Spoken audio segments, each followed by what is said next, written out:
नमस्कार दोस्तों। OCN network में आपका स्वागत है। मैं हूं ओमकार चौधरी। अभी प्रोग्राम में जुड़ रहे थे तो बाबा रामदास, चूंकि उनके साथ प्रोग्राम करना है तो उन्होंने कहा कि आपकी तो आवाज़ ही बदल गई है। मैंने कहा बिल्कुल, क्योंकि कल रात से खांसी है, तो इसलिए दर्शकों से भी शुरू में ही क्षमा मांग लेता हूं। थोड़ा सा गला गड़बड़ है, लेकिन कुछ विषय इतने महत्वपूर्ण थे, उन पर चर्चा करना जरूरी है। अभी हमने देखा कि अमेरिका में करीब 27-28 दिन पहले शटडाउन हुआ है और वहां करीब 7.5 लाख सरकारी कर्मचारियों के सिर पर तलवार लटक गई है। या तो उनकी छटनी होगी या उनको घर भेजा जाएगा, या वो जब तक वेतन की व्यवस्था ना हो जाए तब तक उनको ऐसे ही, यानी मुफ्त में ही काम करना पड़ेगा और किसी से कर्ज लेकर के घर चलाना पड़ेगा। मैं कौन से देश की बात कर रहा हूं? अमेरिका की। अमेरिका यानी सुपर पावर। अमेरिका जिसकी 30+ ट्रिलियन की इकोनॉमी है, वहां के सरकारी कर्मचारियों को वेतन के लाले पड़ गए हैं क्योंकि शटडाउन है। और हमारे यहाँ जिनको बीमारू राज्य कहा जाता रहा, उनमें मध्य प्रदेश, बिहार और उत्तर प्रदेश प्रमुखता से उनके नाम लिए जाते थे। उत्तर प्रदेश उस बीमारू तमगे से बाहर निकल आया है, प्रदेश किसी हद तक निकल आया है, लेकिन बिहार अभी भी उसी के दायरे में है। बिहार को बीमारू राज्य से उभरने में अभी समय लगेगा। लेकिन वहां क्या हो रहा है? तेजस्वी यादव मजाक करने पर उतर गए हैं। वो कहते हैं कि हमारी सरकार बनते ही 20 महीने के भीतर हर घर के एक सदस्य को सरकारी नौकरी देंगे। आज जो उन्होंने संकल्प पत्र या घोषणा पत्र जारी किया है, उसके बिंदुओं पर भी चर्चा करूंगा। मैं आपसे बताऊंगा कि क्या क्या उन्होंने मजाक किए हैं। ये मतदाताओं के साथ मजाक नहीं है, धोखाधड़ी नहीं है, तो क्या है? दूसरी बात यह है कि राहुल गांधी तब बिहार पहुंच रहे हैं जब पहले चरण के मतदान में ठीक 10 दिन बचे हैं। चुनाव प्रचार समाप्ति में केवल 8 दिन बचे हैं। योगी आदित्यनाथ हों, इनके कई मुख्यमंत्री हों, केंद्रीय नेतृत्व जिनमें अमित शाह से लेकर के प्रधानमंत्री नरेंद्र मोदी हों, सब बिहार पहुंच चुके, लेकिन राहुल गांधी को फुर्सत नहीं मिली। और उसके बाद ईवीएम में भी गड़बड़ी हो जाएगी, मैच फिक्सिंग भी का भी आरोप लगा देंगे, वोट चोरी का आरोप भी लगा देंगे। तो सीधे जुड़ लेते हैं बाबा रामदास जी के साथ और फिर चर्चा को आगे बढ़ाएंगे। बाबा जी, बहुत स्वागत है आपका। जय श्री राम।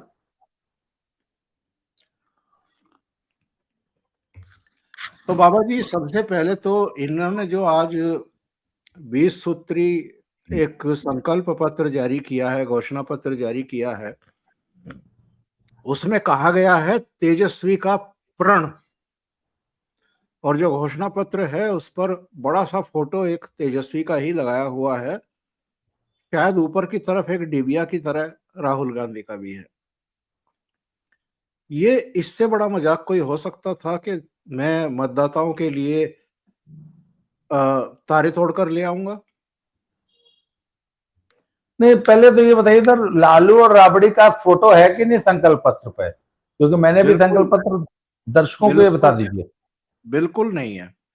हाँ सर, राहुल गांधी का कितना बड़ा है ये इंपॉर्टेंट नहीं है, लालू और राबड़ी का नहीं है ये ज्यादा महत्वपूर्ण है बिहार की राजनीति के लिए, बिहार के मतदाताओं के लिए। इसका मतलब तेजस्वी ने लालू और राबड़ी को डिसोन कर दिया है।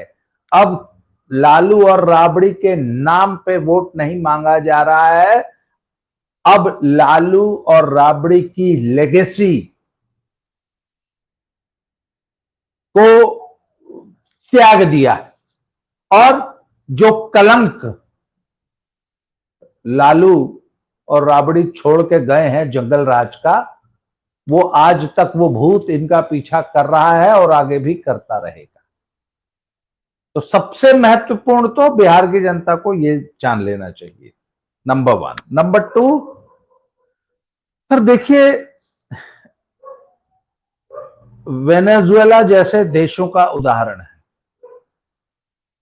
और सिर्फ उतनी सी बात नहीं है सर, आप सारे प्रदेश को, हर परिवार को जब सरकारी नौकरी का वादा करते हैं, इसका मतलब आप अपने पूरे प्रदेश को, पूरे प्रदेश के युवाओं को धोखा दे रहे हैं, उनसे फ्रॉड कर रहे हैं, एक बहुत बड़ा स्कैम कर रहे हैं, बेवकूफ बना रहे हैं। और सर सच्चाई यह है कि मात्र 2 से 3% लोगों को ही सरकारी नौकरी दी जा सकती है, बाकी 97% पॉपुलेशन को अपनी आजीविका का स्वयं इंतजाम करना पड़ता है। स्वरोजगार ही एकमात्र उपाय है। यदि आप उनको एक झूठी आशा दे देते हैं तो आप उन तमाम लोगों को इनफैक्ट बेरोजगार रखने का उपाय कर देते हैं। मैं हमेशा से इस बात का बहुत सख्त विरोधी रहा हूं कि एक आईएएस की परीक्षा के लिए हमारे लाखों युवा अपने सबसे स्वर्णिम काल का, जो सबसे प्रोडक्टिव ईयर्स होते हैं और सबसे ज्यादा सीखने वाले साल होते हैं, उसकी परीक्षा की रटंत विद्या में, उसके आंसर्स रटने में 3, 4, 5, 6, 8 साल व्यतीत कर देते हैं और उसके बाद आके समाज में किसी काम के नहीं रहते। और ऐसे लाखों युवा हमारे हर देश में हर साल जाया हो रहे हैं,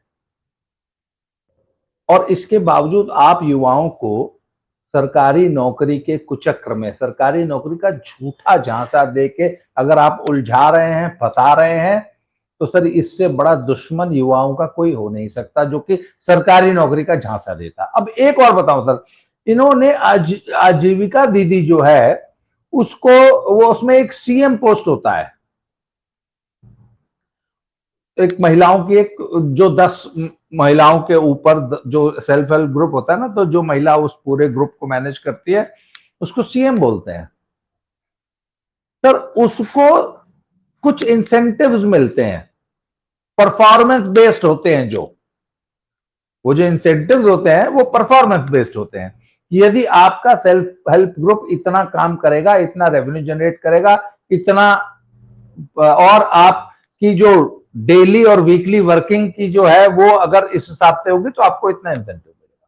इन्होंने वादा कर दिया कि हम उन सभी सीएम्स को सरकारी नौकरी की तरह 30,000 रुपए तनख्वाह देंगे। तो इसका मतलब अब उनको पैसे लेने के लिए परफॉर्मेंस देने की जरूरत नहीं है, वो तो पक्की सरकारी नौकरी होगी, तो फिर उसको वो सरकारी नौकरी। इसका मतलब आपने आजीविका दीदी के पूरे कॉन्सेप्ट का ही सत्यानाश कर दिया। सर मैं आपको बताऊं, वो जो चरवाहा विद्यालय वाली जो स्कीम बनाई थी ना लालू ने, ऑन पेपर वो एक बहुत शानदार स्कीम थी। उसकी यूनिसेफ वगैरह संस्थाओं ने, अंतर्राष्ट्रीय संस्थाओं ने बहुत तारीफ की थी कि ये वाकई गरीबी उन्मूलन की एक शानदार योजना है। परंतु उसके साथ दिक्कत ये हुई कि सर उसका इंप्लीमेंटेशन ग्राउंड में नहीं हो पाया। जी। जीविका दीदी का प्रोजेक्ट इज एक्सट्रीमली सक्सेसफुल, क्योंकि वो सचमुच काम करती हैं औरतें। वहां पे कुछ कागजी नहीं है, सिर्फ कागज का पेट नहीं भरा जाता, वहां पे हर हफ्ते मीटिंग होनी होती है, एक एक चीज का ऑडिट होता है, मीटिंग के मिनट्स रिकॉर्ड होते हैं और दर्ज होते हैं, और एक बहुत बड़ा एक निगरानी की व्यवस्था है। इसलिए वो कामयाब है। इन्होंने क्या किया, बोले इसको सरकारी बना देंगे। और सर जिस चीज का बेड़ा गर्क करना हो, जिस चीज का सत्यानाश करना हो, उसको सरकारी बना दो। सर तेजस्वी यादव ये जानते ही नहीं। अच्छा, इसके अलावा उन्होंने एक चीज और की है भाई, उनको ग्राम प्रधानों को भी पेंशन देंगे, वार्ड मेंबरों को पेंशन देंगे, जैसे एमपीज और एमएलए को पेंशन मिलती है वैसे पेंशन देंगे, सबको सरकारी नौकरी देंगे, सबको पेंशन देंगे। सबको। अच्छा, मैंने एक लड़के से पूछा कि मैंने कहा एक गांव में कितनी सीएम होती हैं, वो जीविका दीदी वाले प्रोजेक्ट में, कहते हैं एक गांव में 40-40 है। बताइए। तो सर ये आदमी, इसको कहते हैं कि प्रदेश को सचमुच, देश और प्रदेश को वेनेजुएला बना देने की। सर आज वेनेजुएला की यह हालत है कि अगर आप झोला बोरा भर के भी रुपया लेके जाए तो एक ब्रेड नहीं खरीद सकते। मुद्रा का यह हाल है। तो सर ये तो इनका संकल्प पत्र है, और ये इनका संकल्प है कि प्रदेश को बर्बाद कर देना है। ये संकल्प है। अच्छा, बड़ी मजाक मजाक मजाक उड़ेगी इनकी, क्योंकि इन्होंने कैसे कैसे वायदे किए हैं। एक तो चलो ये हो गया कि 20 दिन में तो हम अधिनियम पारित कर देंगे, 20 महीने के भीतर हर घर के एक आदमी को सरकारी नौकरी दे देंगे। जो जीविका दीदियां हैं उनको 30,000 रुपये प्रति महीना दे देंगे। इसके अलावा IT park, special economic zone, dairy base industry, agro base industry, स्वास्थ्य सेवा, कृषि उद्योग, फूड प्रोसेसिंग, नवीनीकरण ऊर्जा, लॉजिस्टिक्स, विनिर्माण, पर्यटन के क्षेत्रों में कौशल आधारित रोजगार का सृजन किया जाएगा। और प्रदेश में 2000 एकड़ में एजुकेशनल सिटी, इंडस्ट्री क्लस्टर्स, 5 नए एक्सप्रेसवे बनाए जाएंगे। पुरानी पेंशन योजना लागू कर दी जाएगी। सामाजिक सुरक्षा के तहत विधवा बुजुर्गों को 1500 रुपये मासिक पेंशन हर साल 200 रुपये की वृद्धि भी होगी इसमें। दिव्यांगजनों को 3000 रुपये। कहां से लाएंगे ये इतना पैसा? बिहार कहां से जनरेट करेगा? सर कट्टा बनाने की इंडस्ट्री लगाएंगे, अपहरण उद्योग चलेगा। तो सर अपहरण उद्योग से पैसा जनरेट होगा, कट्टा बनाने की इंडस्ट्री होगी, कट्टा बम बंदूक माफिया लोग हैं सर, वो पैसा जनरेट करेंगे। इतना खनन है, इतने खनिज संपदा है, वो बेच के देंगे। और वो कहते हैं सर, आपको याद है अरविंद केजरीवाल भी ऐसे ही मंसूबे पालता था कि 55,000 करोड़ का मैंने वहां से इंतजाम कर लिया है, 20,000 करोड़ वहां से इंतजाम कर लिया है, 10,000 करोड़ का वहां से कर लिया है, और मैं तो जी पूरा प्लान बना के बैठा हूं। अच्छा एक बात बताइए जरा, इंडी अलायंस का, महागठबंधन का संकल्प पत्र है, कश्मीर सॉरी हिमाचल प्रदेश में क्यों नहीं सबको हर घर को नौकरी दे दी? हिमाचल प्रदेश में क्यों नहीं जो है ये सारी जो सारे वादे हैं, ओल्ड पेंशन स्कीम और इतना, ये हिमाचल में क्यों नहीं दे दिए? तेलंगाना में क्यों नहीं दे देते राहुल गांधी? कर्नाटक में क्यों नहीं दे देते? ये तो सवाल बनता है ना। बिहार में दोगे, कर्नाटक में भी दो भैया, तेलंगाना में भी दो। तो सर ये सवाल पूछने चाहिए इनसे।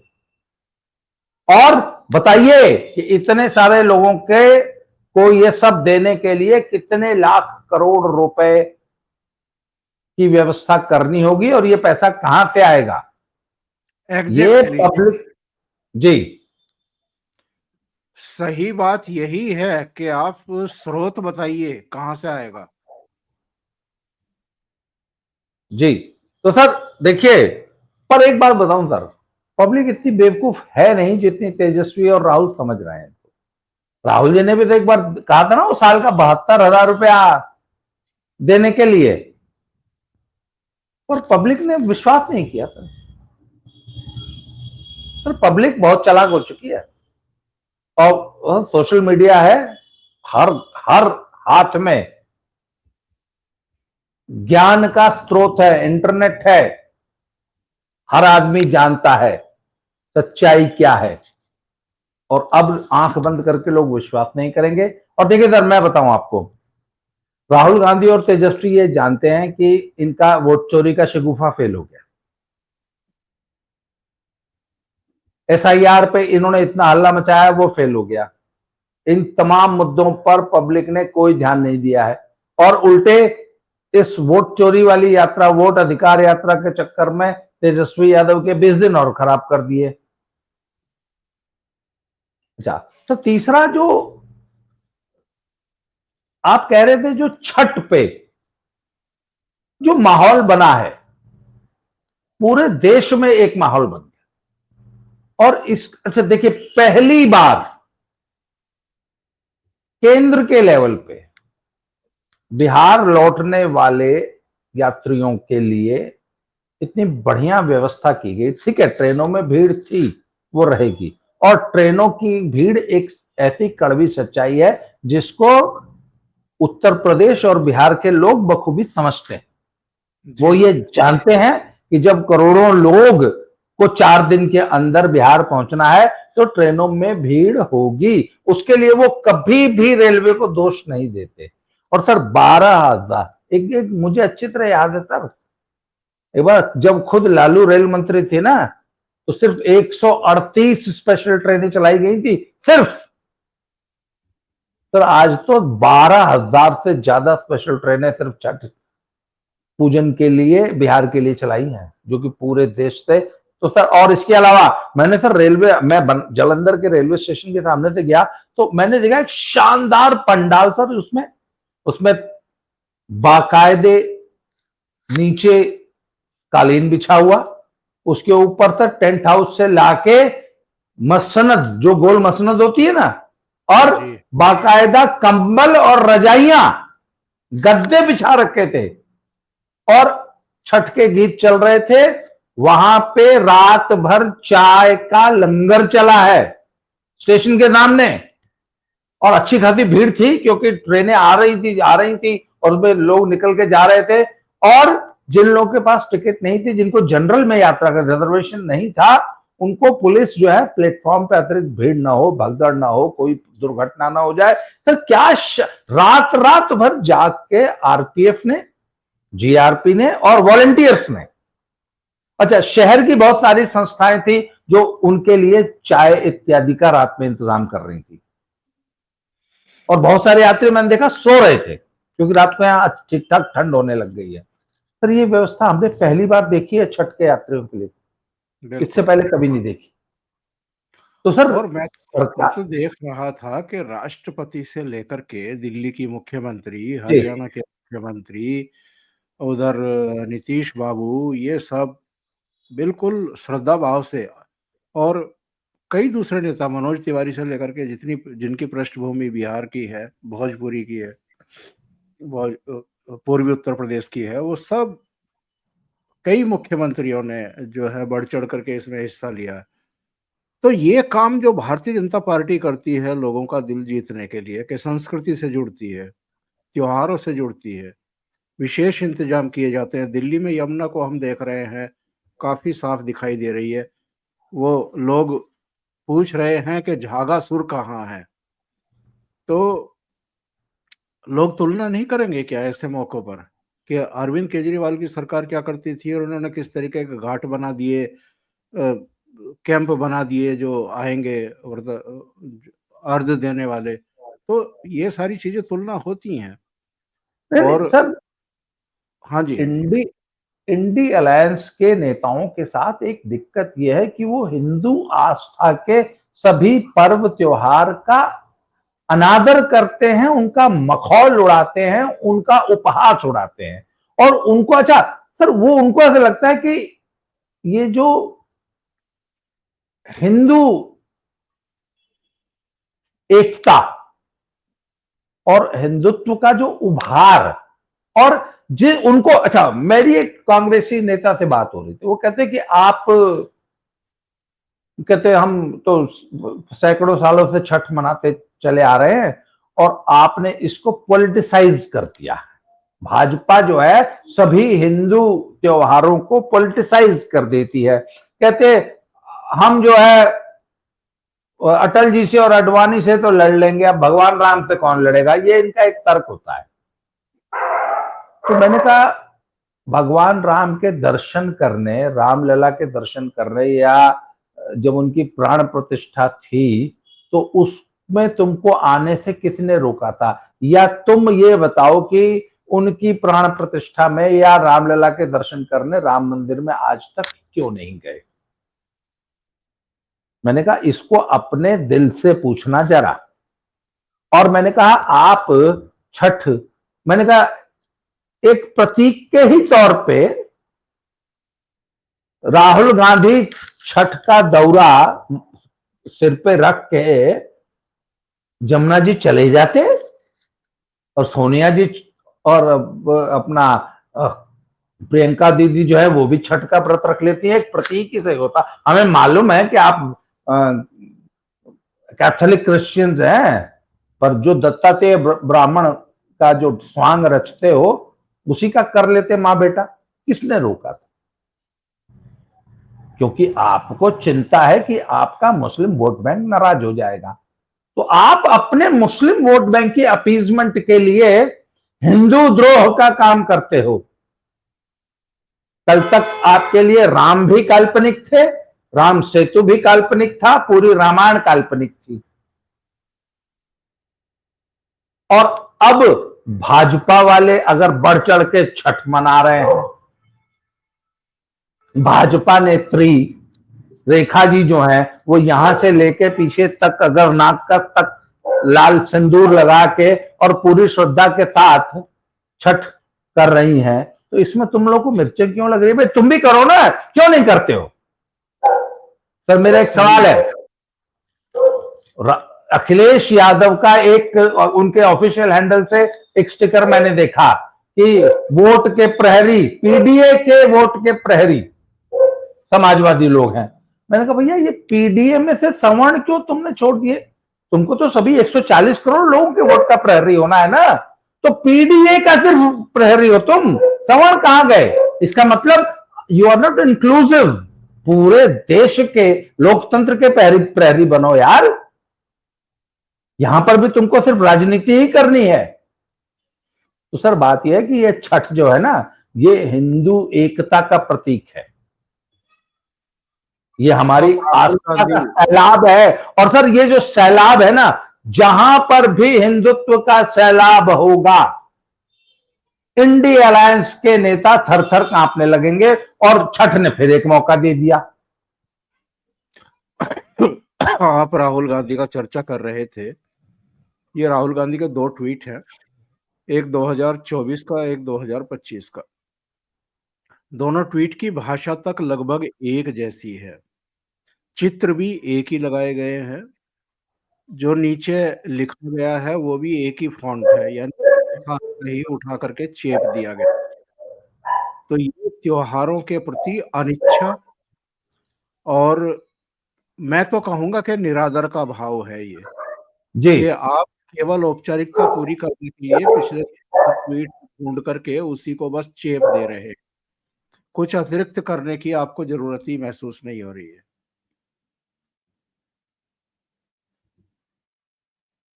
सर वो भी इन्होंने नहीं किया होगा, वो भी इनकी टीम के किसी आदमी ने याद दिलाया होगा। अगर यार वो शुभकामनाएं देनी है तो पिछला वाला उठा के चिप दो। और सर एक बात है, इसमें ये कभी भी हमारे किसी देवी देवता का चित्र नहीं लगाते हैं। इनकी कोई भी आप ट्वीट या आप देख लेंगे, इसमें कभी भी भगवान राम का या सीता जी का या हनुमान जी का या किसी भी हमारे गणेश चतुर्थी पे गणेश जी का चित्र नहीं मिलेगा। वो कभी लड्डू बना देंगे, कभी दीपक बना देंगे। क्यों? क्योंकि इनके जो पर्सनल बिलीफ्स है ना, इस्लाम के और ईसाइयत के, वो उसमें मूर्ति पूजा जो है वो तो हराम है। तो ये कहीं से भी मूर्ति पूजक नहीं दिखना चाहते। तो इनकी बधाइयों में भी राजनीति है। और ये जो मैं चित्र दिखा रहा था, इस चित्र में अगर आप देखें तो पवन खेड़ा दिखाई दे रहे हैं तेजस्वी के बराबर में, यानी पवन खेड़ा का स्तर उन्होंने तेजस्वी के बराबर कर दिया है, या तेजस्वी को पवन खेड़ा के समतुल्य माना है। कांग्रेस का कोई बहुत बड़ा नेता भी नहीं है जो इनके घोषणा पत्र जारी करने के मौके पर इनके साथ खड़ा हो जाए। इसको संकल्प पत्र से दूरी माना जाए या ये माना जाए कि ये बकवास घोषणा पत्र है, झूठ बोला जा रहा है, हम इसके साथ क्या खड़े हों, या कोई और मानसिकता आप समझते हैं? सर सच ये है कि राहुल गांधी को डे वन से पता था कि उनको बिहार में क्या मिलने जा रहा है। मैं हमेशा से डे वन से कहता हूं कि इस बार कांग्रेस पार्टी दहाई की संख्या नहीं छुएगी बिहार में, 10 से नीचे रहेंगे। अब कितनी, वो 4-5 सीटें भी रह सकती है। और राहुल गांधी को डे वन से पता था, और राहुल गांधी बिहार का चुनाव लड़ने के लिए बिहार गए ही नहीं है। राहुल गांधी का एकमात्र लक्ष्य है कि बिहार से तेजस्वी को और यूपी से अखिलेश यादव की राजनीति को बिल्कुल समाप्त कर दिया जाए, इन दोनों पार्टियों को बिल्कुल जीरो कर दिया जाए। जब तक ये दोनों जीरो नहीं होंगे, भारत में कांग्रेस का रिवाइवल नहीं होगा। और ये बिहार का चुनाव जीतने के लिए नहीं लड़ रहे हैं, ये तेजस्वी को हराने के लिए लड़ रहे हैं। और आप देख लीजिएगा, इस चुनाव में जब रिजल्ट आएंगे 14 तारीख को, मैं और आप फिर बात करेंगे, आप देख लीजिएगा कि महागठबंधन में एक दूसरे को वोट ट्रांसफर नहीं होंगे और तेजस्वी यादव कांग्रेस की 60 सीटों पर अपने वोटर को, अपना वोट बीजेपी और जेडीयू को शिफ्ट करते हुए दिखाई देंगे, और 140 सीटों पर कांग्रेस अपना जो भी थोड़ा बहुत वोट बैंक है वो भी बीजेपी और जेडीयू को ट्रांसफर करती हुई दिखाई देगी। ये दोनों सिर्फ एक दूसरे से लड़ रहे हैं, इनकी लड़ाई जेडीयू और बीजेपी से है ही नहीं। और ये आपको 14 तारीख के रिजल्ट में दिखाई देगा, क्योंकि ये एक दूसरे को निपटाने की लड़ाई लड़ रहे हैं। पर मुझे एक बात से यही समझ में आई कि तेजस्वी ने अपने 20 दिन राहुल के पीछे लग के उस वोट अधिकार यात्रा में क्यों खड़ा, ये मेरे लिए आज भी पहेली है। तो पहले दिन से अलग हो जाते गए, हमारे ये फर्जी यात्रा है, फर्जी मुद्दा है, हमारा इससे कोई मतलब नहीं। जान बच जाती अगर ऐसा कर दिया होता तो। हाँ, और सर अब भी मैं बता रहा हूं, ये बुरी तरह चुनाव हारेंगे और इनके पास एक रेडीमेड बहाना तो तैयार ही है, ना जी ना, हम तो जीतते, मोदी ने वोट चोरी कर, SIR में 65 लाख हमारे वोट कटवा दिए, मोदी ने वोट चोरी कर लिया। ये सिंपल एक बहाना पहले से तैयार है जी। बाबा जी बहुत बहुत धन्यवाद जुड़ने के लिए। Thank you sir. दर्शकों से माफी मांगूंगा क्योंकि थोड़ा जी गला जो है वो प्रॉपर नहीं है, चलिए वो ठीक हो जाए। लेकिन बहुत महत्वपूर्ण मुद्दों पर बाबा जी ने अपने विचार रखे हैं। थैंक यू सो मच, आपका भी और दर्शकों का भी। प्रणाम सर, जय श्री राम, हर हर महादेव। जय श्री राम।